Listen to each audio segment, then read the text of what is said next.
नमस्कार, मैं सुधा सक्सेना। जीवन में परिवार, समाज और जिस तरह के वातावरण में हम रहते हैं उसका अत्यधिक प्रभाव हमारे जीवन के आने वाले भागों पर पड़ता है। अर्थात कि बाल्यकाल से जिन संस्कारों को लेकर के हम बड़े होते हैं या जिन परिस्थितियों में हम बड़े होते हैं उससे हम अनेक शिक्षा लेते हैं और उसके आधार पर ही हमारे व्यक्तित्व का निर्माण होता है। उसके आधार पर ही हमारी चिंतन की प्रवृत्ति जागृत होती है या उसी ओर होती है और इस प्रकार से तब हमारे व्यक्तित्व का निर्माण होता है। वह अच्छा भी हो सकता है और कभी कभी गलत भी हो जाता है। आइए आज जीवन के प्रस्थान बिंदु पर कुछ चर्चा करते हैं। जीवन का कोई भी क्षेत्र हो, प्रस्थान बिंदु होता है और अवसान बिंदु भी होता है। जहाँ प्रस्थान बिंदु किसी कार्य के प्रारंभ का प्रतीक है, वहीं अवसान उसकी सफलता का है। किंतु अवसान बिंदु की सफलता प्रस्थान बिंदु की प्रकृति पर निर्भर करती है।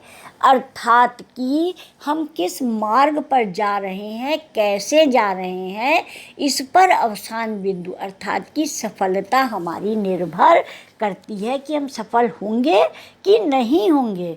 और इसीलिए मानव जीवन में प्रस्थान बिंदु और इसके निर्धारक तत्वों का महत्वपूर्ण स्थान है।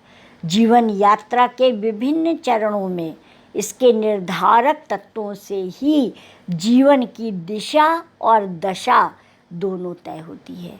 जीवन पर्यंत बच्चे पर माता पिता एवं परिवार के सदस्यों का प्रभाव रहता है।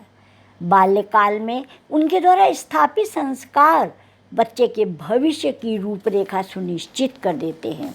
विद्यालय में गुरुओं एवं सहपाठियों का सानिध्य सर्वाधिक महत्वपूर्ण प्रस्थान बिंदु है।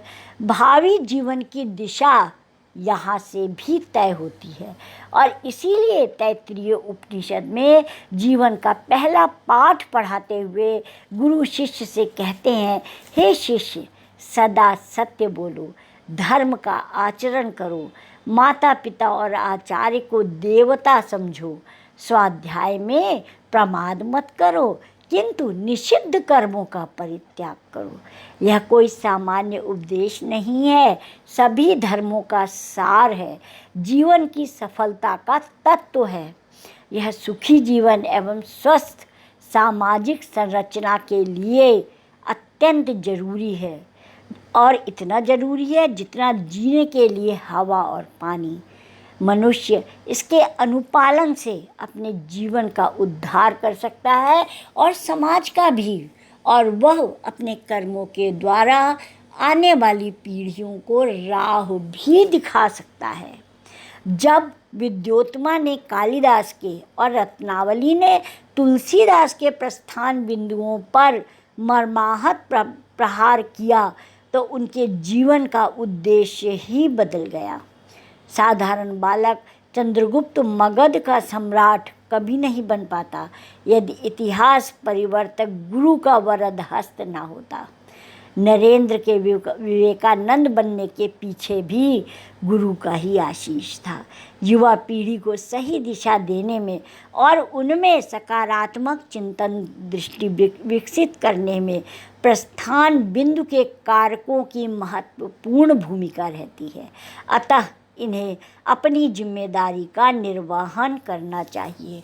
और जैसा कि आप सब जानते हैं कि प्रस्थान बिंदु का निर्धारण हमारे सर्वप्रथम माँ परिवार से ही शुरू होता है, उसके बाद गुरु, फिर कैसे समाज में है, कैसी संगति में है, ये सभी प्रस्थान बिंदु को निर्धारित करते हैं। तो अपने प्रस्थान बिंदु के लिए सदैव सचेत रहिए। परिवार और समाज में आने के बाद, परिवार छूटने और बड़े होने के बाद हमेशा सत्संगति ही करनी चाहिए, क्योंकि वो सत्संगति आगे जा कर के हमारे जीवन को सफल बनाती है। तो आज इतना ही। आप सब ने मेरे चैनल को लाइक और सब्सक्राइब किया है, उसके लिए आपका अतिशय धन्यवाद। नमस्कार।